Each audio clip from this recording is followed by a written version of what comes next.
오늘을 살아가는 묵상 시간입니다. 오늘 본문 말씀 고린도후서 1장 7절부터 9절까지의 말씀입니다. 그런즉 너희는 차라리 그를 용서하고 위로할 것이니 그가 너무 많은 근심에 잠길까 두려워하노라. 그러므로 너희를 권하노니 사랑을 그들에게 나타내라.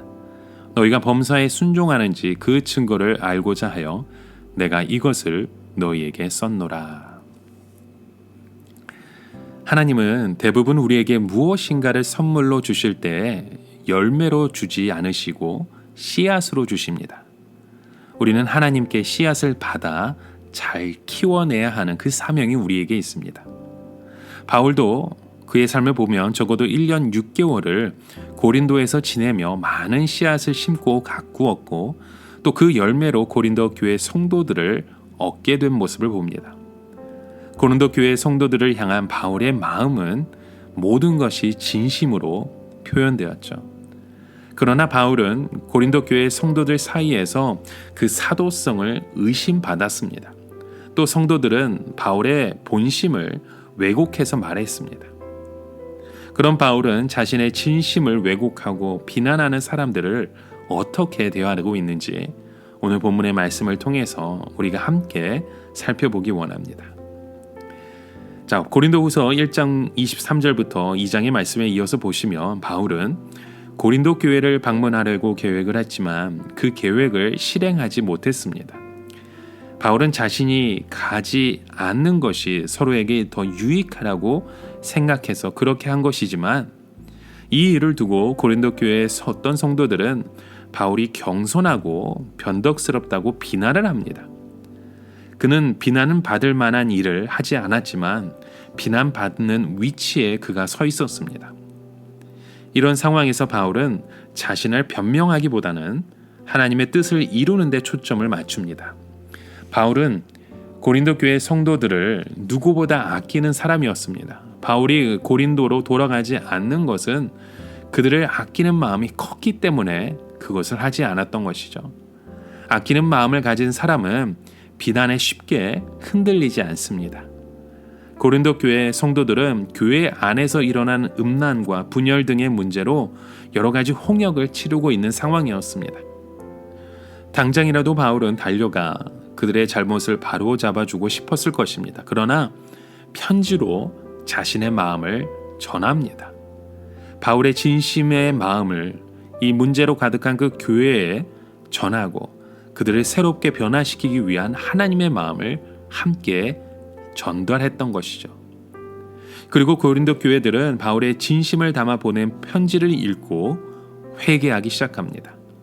바울은 여기서 한 걸음 더 나아가 문제를 일으킨 그 성도들을 용서하라고 권면합니다. 그들은 이미 벌을 충분히 받았기 때문이라는 것이죠. 문제를 일으킨 성도들을 공동체에서 분리하는 일은 쉽습니다. 그러나 바울은 쉬운 방법이 아니라 어려운 해결 방법을 제시합니다.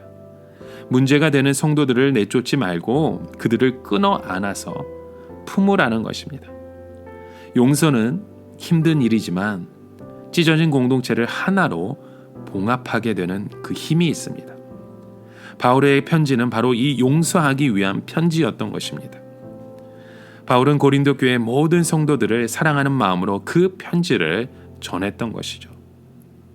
바울의 마음은 고린도 교회를 향한 또 그 성도들을 향한 성숙의 문제를 해결하기 위해 그 마음을 함께 나누었던 것입니다. 여러분, 그 사랑이, 그 용서만이 우리를 하나 되게 하는 줄 믿습니다. 예수님이 이 땅에 행하신 모든 것은 결국 사랑과 용서에 있었습니다. 예수님의 사랑과 용서를 경험한 우리는 바로 이러한 사랑과 용서의 사람이 되어야 합니다. 우리가 속한 공동체 안에 그런 사랑과 그런 용서가 우리 가정과 우리의 삶 가운데 우리 개인의 모습을 통해서 풍성하게 일어나게 되는 오늘 우리의 삶의 여정이 되어 가시길 주님의 이름으로 간절히 축원합니다. 오늘을 살아가며 한 가지 묵상의 질문을 드립니다. 여러분, 우리의 그 관계 가운데 어려움을 겪으신 시간들이 있으십니까? 그때 어떻게 이 문제를 해결하셨는지 한번 우리의 모습을 돌아보십시오. 또 그런 그 관계 가운데 여러 어려움 가운데 누군가를 용서해 준 경험이 있다면 그 마음을 이 시간 다시금 돌아보시길 바랍니다. 또 오늘 삶의 그 여정 가운데 그 용서를 또 그 관계의 회복을 위한 하나님의 마음을 함께 품고 기도하시는 저와 여러분의 모습 되길 간절히 축원합니다. 우리 함께 기도합니다.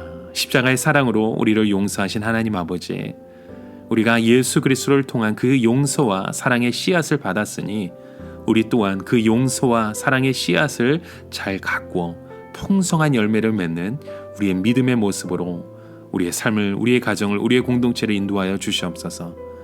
예수님으로부터 이렇게 풍성한 사랑을 받았음에도 불구하고 여전히 그 사랑을 베풀기 부족한 우리의 모습을 고백합니다. 우리에게 그 사랑과 용서를 실천할 수 있는 믿음의 고백을 더해 주시옵소서. 오늘도 그러한 사랑과 용서를 통한 하나님의 나라, 하나님의 마음을 함께 같이 가꾸어 갈 수 있는 믿음의 모습으로 우리의 삶의 여정을 인도하여 주시옵소서. 예수 그리스도의 이름으로 간절히 기도드립니다. 아멘.